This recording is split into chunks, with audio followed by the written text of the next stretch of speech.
Greetings, ladies and gentlemen. We're going over last night's homework. It was from an Algebra 2 worksheet about solving systems, probably by elimination method. And we have a brave student that has willingly volunteered a incorrectly. So there's some error here.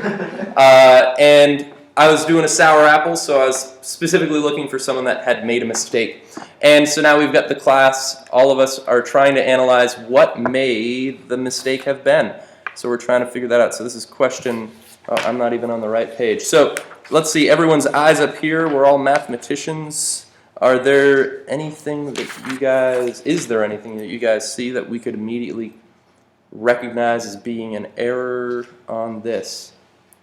Let's see. This is number 7, is it? Yeah, 6x plus 3y equals 6, 8x plus 5y equals 12. So the correct answer should have been -1, 4, I believe. Didn't you forget to make a negative number? X is supposed to be a -1. Right, okay, so she did correctly solve for x here, so this is actually supposed to be an x. Oh, okay. Yeah, right, because x right there.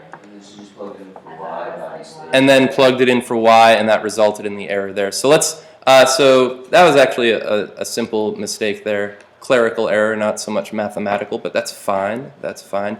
So let's take this -1 and plug it in. Which equation would you guys want to plug this one in for? The first equation's x? Is that what you guys thought? I mean, it technically doesn't matter. So let's see what we'd have. So we'd have 6 times -1 plus 3y equals 6. Nope, what am I doing? I was just going to write the second equation. That doesn't make any sense. So let's solve this for y. So -6 plus 3y equals 6. We will add 6 to both sides, if I'm not mistaken. Man, this feels far away. 3y equals 12, and I think I see the correct answer revealing itself.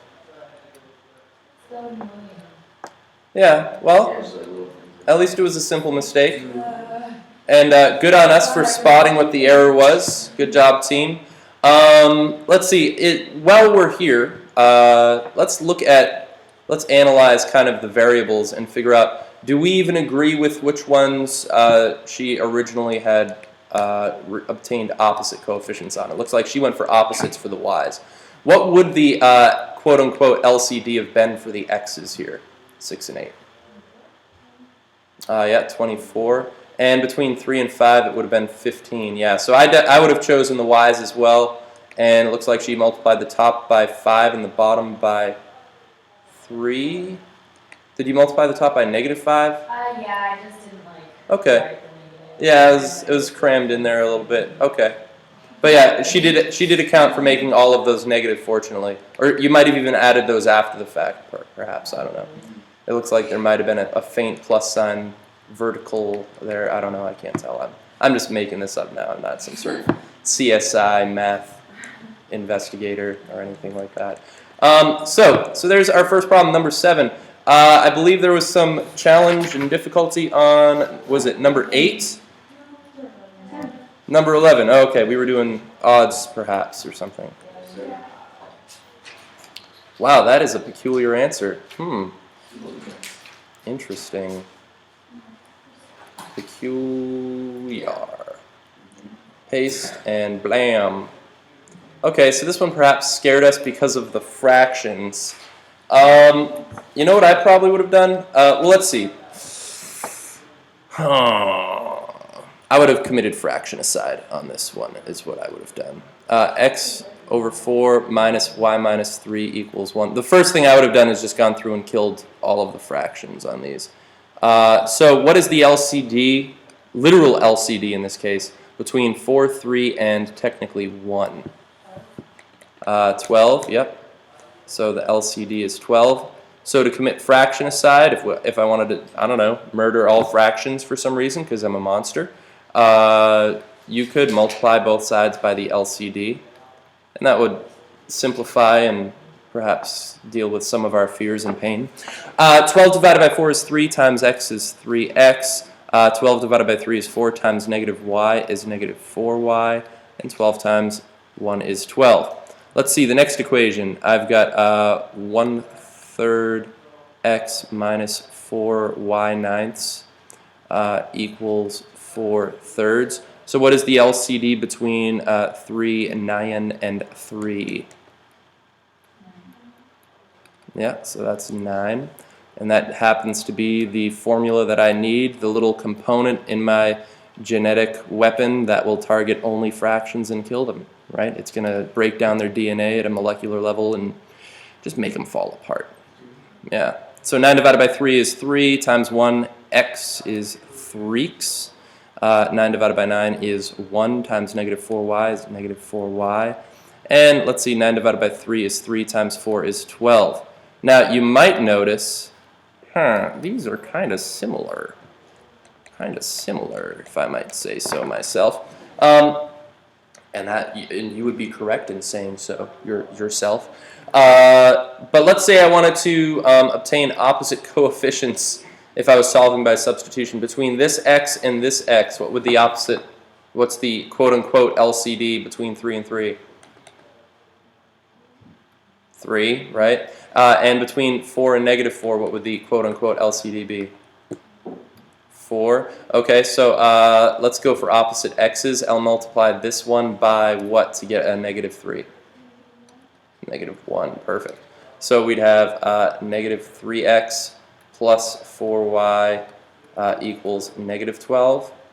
And let's see, I'm adding which two up here? Just so you know, I'm adding this guy and this guy.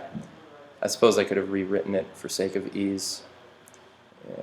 It's too late now. I'm committing. I'm going for it. 3x and negative 3x is 0.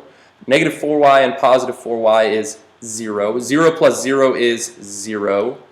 Equals 12 and negative 12 add to be 0. This statement is true. So there are infinitely many solutions.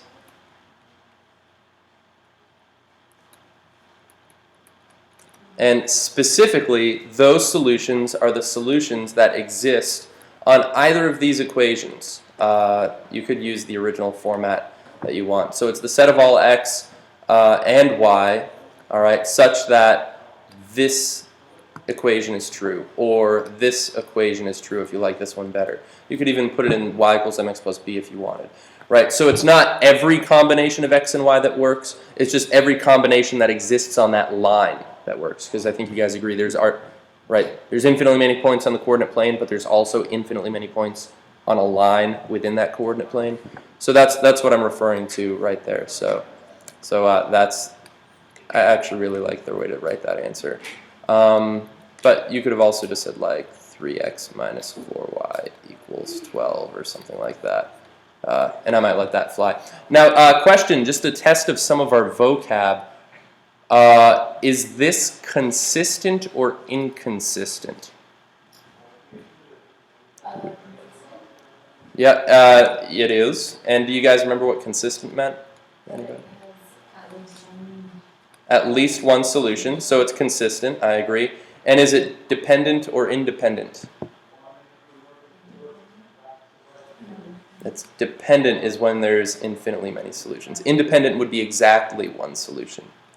Whenever I hear independent, I think of Hermie from Rudolph the Red-Nosed Reindeer, when he's like, independent, I believe he says, if I'm not mistaken. So there's a couple problems from homework. Thank you for our student volunteer for donating a wonderful mistake for us all to learn from.